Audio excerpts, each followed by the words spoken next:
Hello student, मैं शिवानी सोलन आपका welcome करती हूँ आपके अपने यूट्यूब चैनल एसएससी बुलेट पर। आज हम इस सेशन के अंदर बच्चों करने वाले हैं क्लोज टेस्ट। जैसे कि कुछ ऐसे भी स्टूडेंट होंगे जिन्होंने क्लोज टेस्ट की कभी क्लास नहीं ली होगी एसएससी बुलेट पर, तो मैं सबसे पहले आप बच्चों को ये बता दूं कि क्लोज टेस्ट होता क्या है। अगर हम क्लोज टेस्ट की बात करें, क्लोज टेस्ट आपका एक इनकम्प्लीट पैराग्राफ होता है बच्चों। क्लोज टेस्ट जो होता है वो आपका एक इनकम्प्लीट पैराग्राफ होता है। आपने बहुत बार देखा होगा पैराग्राफ आपको ब्लैंक फॉर्म में दिया होता है और हर एक ब्लैंक के लिए नीचे 4 ऑप्शंस गिवन होते हैं। जो पैराग्राफ आपका इनकम्प्लीट है उसे हमें क्या बनाना है? कंप्लीट। अब कंप्लीट बनाने के लिए बहुत सारे स्टूडेंट्स को डाउट होता है कि हमें ग्रामर की ज़रूरत होगी या फिर वोकैब पार्ट की। तो आप ध्यान रखेंगे, हमें उनको कंप्लीट बनाने के लिए दोनों की ज़रूरत होती है, वोकैब की भी और ग्रामर की भी। लेकिन इन दोनों में सबसे ज़्यादा जो ज़रूरत होती है वो ग्रामर पार्ट की होती है। अगर आपके एग्जाम में 5 क्वेश्चंस आ रहे हैं क्लोज टेस्ट पे, तो आप देखेंगे डायरेक्टली 3 क्वेश्चंस ग्रामर बेस्ड होंगे मिनिमम, एंड मैक्सिमम कभी कभी 4 भी आ जाते हैं। और वोकैब की बात करें तो minimum 1 and maximum 2 vocab based होता है। अगर हम बात करें क्लोज टेस्ट की किस तरह से करेंगे, तो आज हम बहुत ही इंपॉर्टेंट क्लोज टेस्ट करने वाले हैं। सीजीएल मेंस का ही क्लोज टेस्ट है ये, जो 3/2/2022 में पूछा गया है। स्टार्ट करते हैं। क्लोज टेस्ट के लिए आपको हर एक पॉइंट को रीड करना बहुत ज़रूरी है। आप जब भी क्लोज टेस्ट को करें तो पैराग्राफ को विद ऑप्शंस जरूर रीड करते हुए चलें। अगर हम बात करें कि the air has become very dirty in dash parts of the world, हवा जो है बहुत ज़्यादा क्या हो गई है? डर्टी हो गई है। ठीक है, अब बात कर रहे हैं किस में? वर्ल्ड के बहुत सारे भागों में, बहुत सारे पार्ट्स में। अब पार्ट में क्या लग रहा है? एस। और जब भी आपको एस और एस मिलता है किसी भी नाउन में, ठीक है, तो इट मीन्स वहां पर बात होती है मोर देन वन की, यानी कि प्लूरल की बात की जाती है। अब प्लूरल के केस में आप ध्यान रखेंगे एवरी का यूज नहीं हो सकता, बिकॉज एवरी जो है वो सिंगुलर को बताता है। एनी का भी यूज नहीं हो सकता, और मच का यूज हम वहां करते हैं जहां आपका अनकाउंटेबल होता है। और नाउन में एस और एस वही लगता है जब हमारा नाउन काउंटेबल होता है। एक है तो पार्ट और एक से ज़्यादा है तो पार्ट्स, और एक से ज़्यादा वही चीज़ें होती है जिन्हें हम गिन सकते हैं 1 2 3 की फॉर्म में, और जो चीज़ें काउंट हो सकती हैं वो लेकर आएंगी आपके मैनी को। जब भी आप एक से ज़्यादा काउंटेबल की बात करते हैं तो वहाँ पर आप यूज़ करेंगे मैनी को। नेक्स्ट आते हैं। आफ्टर दैट उसने बोला है कि this is of course dash to your health. अब वो हार्मफुल है, वेस्टफुल है, यूजफुल है या हेल्पफुल है। अगर हम बात करें यूजफुल की और हेल्पफुल की, ये दोनों ही आपके पॉजिटिव वर्ड्स हैं, ये दोनों ही आपके पॉजिटिव वर्ड्स हैं। और हम डर्टी एयर की बात कर रहे हैं, और वो आपकी हेल्थ के लिए कभी भी पॉजिटिव तो नहीं हो सकती, पॉजिटिव तो नहीं हो सकती। आपकी उसको मदद करेगी हेल्थ को, आप उसके लिए लाभदायक होगी। पॉजिटिव वर्ड नहीं आएगा, नेगेटिव वर्ड आएगा। अब वेस्टफुल वो चीज़ होती है जो हम कर रहे हैं, लेकिन जब कोई चीज़ हमें हमारी हेल्थ को कर रही है तो वो क्या करेगी? हानि पहुंचाने की बात कर रहे हैं, तो हानि पहुंचाने के लिए हम लोग क्या लिखेंगे? हार्मफुल। ठीक है, तो वेस्टफुल को भी आप एलिमिनेट कर देंगे, हेल्पफुल और यूजफुल को भी। नेक्स्ट आते हैं। नेक्स्ट की बात करें, एक्सपर्ट्स से मैनी पीपल डाई। एक्सपर्ट्स कहते हैं कि बहुत सारे लोग मरते हैं। ठीक है, डैश इट ईच ईयर।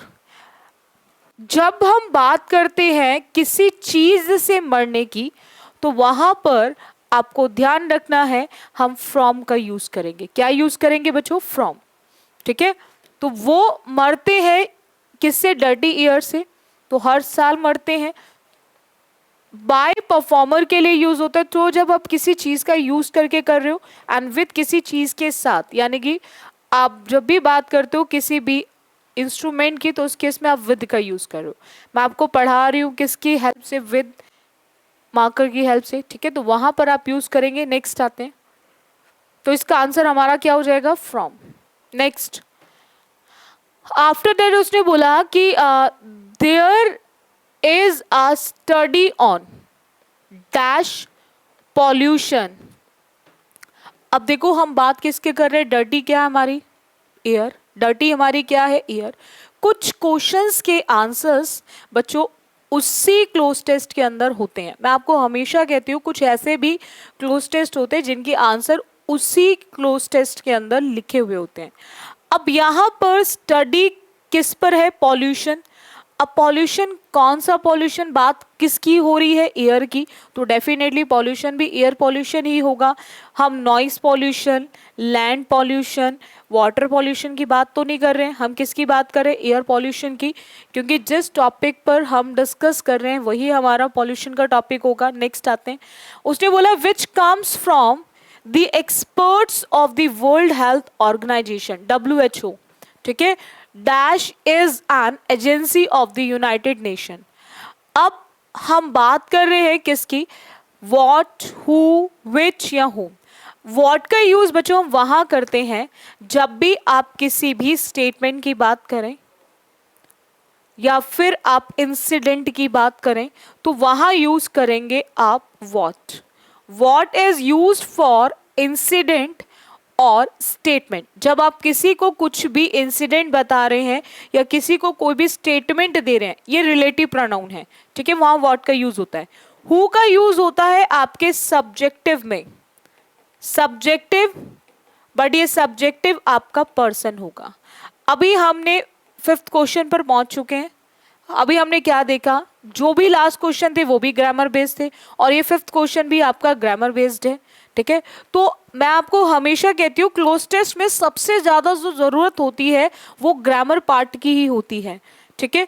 अगर होम की बात करें, होम का यूज होता है बच्चों ऑब्जेक्टिव में, और ऑब्जेक्टिव भी पर्सन। और जब भी हम थिंग की, एनिमल, सब्जेक्टिव की बात करते हैं, सब्जेक्टिव क्यों है, उसका रीजन क्या है, क्योंकि इज से पहले, और इज एक वर्ब है और वर्ब से पहले जो आता है वो आपका सब्जेक्टिव केस आता है। तो जब भी आप किसी थिंग की, किसी एनिमल, सब्जेक्टिव की बात करेंगे तो वहां पर विच आएगा, तो इसीलिए इसका आंसर ऑप्शन क्या हो जाएगा बच्चों, विच। इसीलिए इसका आंसर ऑप्शन क्या हो जाएगा, विच हो जाएगा। इतना क्लियर हो आप सभी को, चलेगा। नेक्स्ट आते हैं, आफ्टर दैट उसने बोला है कि agency of the United Nations, if you dash unhealthy air for long period of time. अब एयर को हम ड्रॉ करेंगे, ड्रॉ मतलब होता है जैसे आप ड्रॉ करते हो, draw a picture, draw a line, खींचना, ठीक है। गल्प की बात करें तो इसको मतलब जो चीजें बहुत, जैसे आप बोलते हो ना माउथफुल टाइप, घूंघट टाइप, ठीक है, और इसका मतलब होता है जो कष्ट होता है, ठीक है, जो पीड़ा होती है। और एयर को हम क्या करते हैं, इनहेल करने का काम करते हैं। इनहेलर जैसे जिनको साइनस की प्रॉब्लम होती है, इनहेलर का यूज करते हैं, तो वो लेने का काम करते हैं। तो एयर को क्या करेंगे, हम इनहेल करेंगे। नेक्स्ट आते हैं, नेक्स्ट की बात करें, उसने बोला है unhealthy air for long period of time you could dash sick. Again grammar based आ गया, अगेन ग्रामर बेस्ड आ गया। कैन, कुड, शुड, आप बच्चे ध्यान रखेंगे, ये जितने भी कैन होते हैं, जितने भी कुड होते हैं, कैन और कैन की पास्ट फॉर्म होती है कुड। विल, विल की पास्ट फॉर्म होती है वुड। शैल, शैल की पास्ट फॉर्म होती है शुड। आप बच्चे ध्यान रखेंगे, ये सब आपके मोडाल्स हैं, ये सब आपके मोडाल्स हैं। सो इनके साथ हमेशा वर्ब की फर्स्ट फॉर्म यूज होगी, इनके साथ हमेशा हम यूज करते हैं वर्ब की फर्स्ट फॉर्म। जब भी आप can, could, shall, should, may, might की बात करेंगे तो वहां पर आप यूज करेंगे वर्ब की फर्स्ट फॉर्म, वहां पर यूज करेंगे आप वर्ब की फर्स्ट फॉर्म। तो यहां पर आप कुड को देखकर बिकेम, बिकमिंग, बिकम्स या फिर बिकम, बिकेम जो है बच्चों वो वर्ब की सेकेंड फॉर्म होती है, बिकम फर्स्ट फॉर्म होती है और बिकम की सेकेंड फॉर्म होती है became and third form again become हो जाती है। आईएनजी विदाउट कभी भी अगर हम बात करें तो हम प्रोग्रेसिव के केस में लगाते हैं, ठीक है, बिना प्रोग्रेसिव एक्शन के हम आईएनजी का यूज नहीं करते। और कुड आ गया, कुड के साथ सेकेंड फॉर्म का यूज नहीं होगा। एस और एस हमेशा इन इंग्लिश ग्रामर यूज होता है जब भी आपको नो हेल्पिंग वर्ब का केस दिया गया हो, जहां पर कोई भी आपको हेल्पिंग वर्ब ना दी गई हो वहां आप यूज करेंगे एस और ईएस। सो इसीलिए हम इसको हटा देंगे, तो कुड के साथ वर्ब की फर्स्ट फॉर्म आएगी, तो इसलिए आंसर ऑप्शन हो जाएगा 4, दैट इज बिकम। नेक्स्ट आते हैं, उसने बोला है कि air pollution has been linked to many diseases. जो एयर पॉल्यूशन है वो बहुत सारे बीमारियों से क्या है, लिंक्ड है, डैश स्ट्रोक एंड कैंसर, ठीक है। अब जब हम चीजों के नाम बताते हैं कि जैसे मैंने आपको बोला बहुत सारे एग्जांपल लाइक हम वो यूज करते हैं ना, कौन कौन से हैं, तो उसको बताने के लिए हम लोग क्या यूज करेंगे, लाइक। सिमिलर एंड सेम दोनों का मतलब एक होता है, एक जैसे, समान, ठीक है, सच एज, ठीक है। तो यहां पर आंसर ऑप्शन क्या आ जाएगा, लाइक। नेक्स्ट आते हैं, the WHO says that 7 million dash die each year. अब 7 million dash die each year, हर साल WHO ने कहा है कि हर साल 7 मिलियन लोग इसी पॉल्यूटेड एयर की वजह से, जो डर्टी एयर होती है, इसी एयर पॉल्यूशन की वजह से मरते हैं हर साल, ठीक है। अब यहां पर पॉइंट आता है ह्यूमन, इंडिविजुअल, पीपल या फिर पर्सन। हम बात कितने की कर रहे हैं, हम बात कितने की कर रहे हैं, 7 मिलियन। इंडिविजुअल और पर्सन आपका केस है सिंगुलर का, और ह्यूमन बीइंग होते हैं, तो यहां पर हमारा आंसर ऑप्शन क्या आएगा, पीपल। बिकॉज हम 7 मिलियन की बात कर रहे हैं, तो इट मीन्स जब भी आप प्लूरल केस की बात करेंगे तो वहां पर यूज करेंगे आप पीपल वर्ड को, ठीक है। नेक्स्ट आते हैं, इसमें आप इजीली एलिमिनेट कर सकते हो रिमेनिंग ऑप्शंस को, ठीक है। अब उसने बोला है कि die each year as a result of the dash year. ये रिजल्ट है डैश ईयर का, किस तरह की हवा की बात की जा रही है, तो डर्टी एयर की बात की जा रही है। डर्टी के बाद हमने उसको एयर पॉल्यूशन में पढ़ा, तो पॉल्यूशन से ही बनता है आपका पॉल्यूटेड। क्या बनता है बच्चों, पॉल्यूटेड, ठीक है। तो यहां पर आंसर ऑप्शन क्या आ जाएगा, first, that is polluted air की बात की जा रही है। इन सब का मतलब होता है जो चीज मडी, मतलब जैसे मिट्टी में मैली जिसको बोलते हैं, जिसको क्या बोलते हैं बच्चों, मैली, मैसी, ठीक है। ये मीनिंग तीनों का सेम है, जो चीज मैसी होती है, गंदी होती है, ठीक है, और एयर क्या होगी आपकी, पॉल्यूटेड होगी, ठीक है। तो यहां पर आंसर ऑप्शन आ जाएगा आपका फर्स्ट। आई होप आपको क्लियर हो गया होगा क्लोज टेस्ट किस तरह से हमें करना है, चलेगा। नेक्स्ट आते हैं, नेक्स्ट की बात करें, next close test again CGL mains का ही है, 3/2/2022 का, 3/2/2022। अच्छा, राजस्थान वाली साइड की बात अगर हम करें तो जैसलमेर की बात हो रही है। सैटरडे में आपने देखा होगा वो टिड्डियों का झुंड सा निकला था, उसी से रिलेटेड ये आपका पैराग्राफ दे रखा है। स्वयं का मतलब होता है झुंड, और किसका, टिड्डियों का। तो टिड्डियों के झुंड की बात की जा रही है, ठीक है। वो कहीं ना कहीं क्या करा उन्होंने, एंटर्ड करा, कहा, राजस्थान के जैसलमेर में। कब एंटर करा उन्होंने, संडे को। कब किया एंटर उन्होंने, संडे में। वो टिड्डियों का जो पूरा झुंड था उन्होंने संडे में राजस्थान के जैसलमेर में एंटर करा, प्रवेश करा। अब this is the 5th swarm to, ये पांचवा झुंड था। Dash the state in 4 days, उस स्टेट के अंदर 4 दिनों में। अब पहले क्या किया उन्होंने, एंटर, तो उस झुंड ने दोबारा स्टेट के अंदर चौथे, मतलब उस स्टेट में उन्होंने 4 days के अंदर, वो 5th था जिन्होंने एंटर ही करा होगा, तो 2 के साथ क्या आएगी, 2 के साथ हम क्या लिखेंगे, एंटर ही लिखेंगे। तो एंटर को देखकर हम यूज करेंगे वर्ब की फर्स्ट फॉर्म, 2 के साथ वर्ब की फर्स्ट फॉर्म आती है। और एंटर, कम किसी का आना होता है और प्रवेश करने के लिए करते हैं एंटर। इंट्रोड्यूस होता है जब हम किसी को परिचय देने की बात करते हैं, ठीक है। और इंसर्ट, जैसे आप कार्ड, सिम, फोन के अंदर इंसर्ट करते हो, ठीक है, डालने का काम करते हो, तो उसको बोलते हैं हमारा इंसर्ट, चलेगा। जैसे आप फोन को वो निकाल देते हो, सिम बोलते हैं ना, इंसर्ट योर सिम, तो सिम को क्या करो, उसमें डालने का काम करो।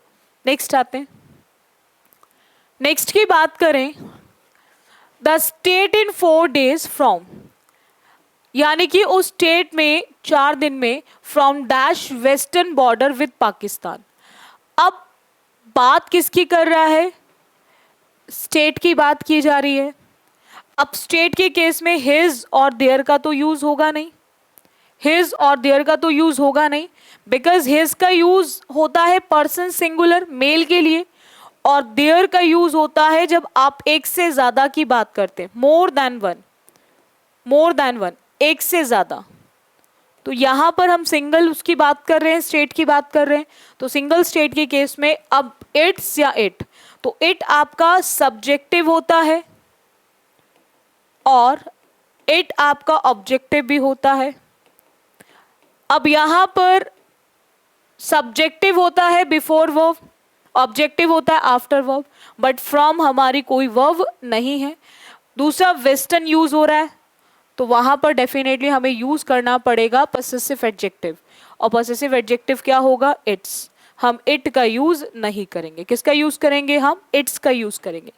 नेक्स्ट आते हैं, उसने बोला है कि since the first one dash the state Shri Ganganagar district on April 11।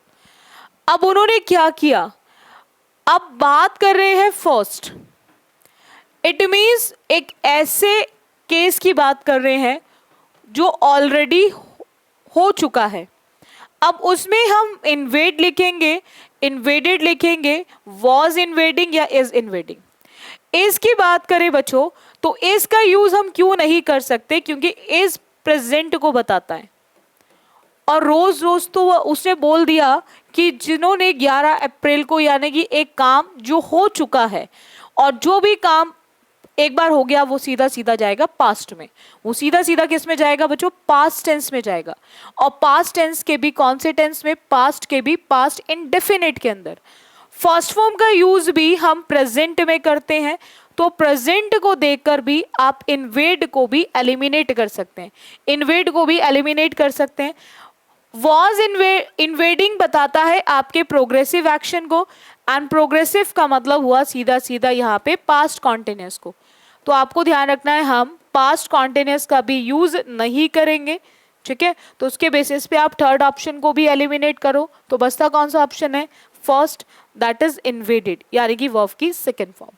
जब भी जो भी काम आप एक बार करा, जो भी काम आपने एक बार करा, यानी कि जो काम एक बार कंप्लीट हो गया, वो सीधा सीधा आपके पास्ट इंडेफिनिट में यूज होगा, एंड पास्ट इंडेफिनिट में हम यूज करते हैं वर्ब की सेकेंड फॉर्म, तो इसलिए आंसर ऑप्शन हमारा फर्स्ट हो जाएगा।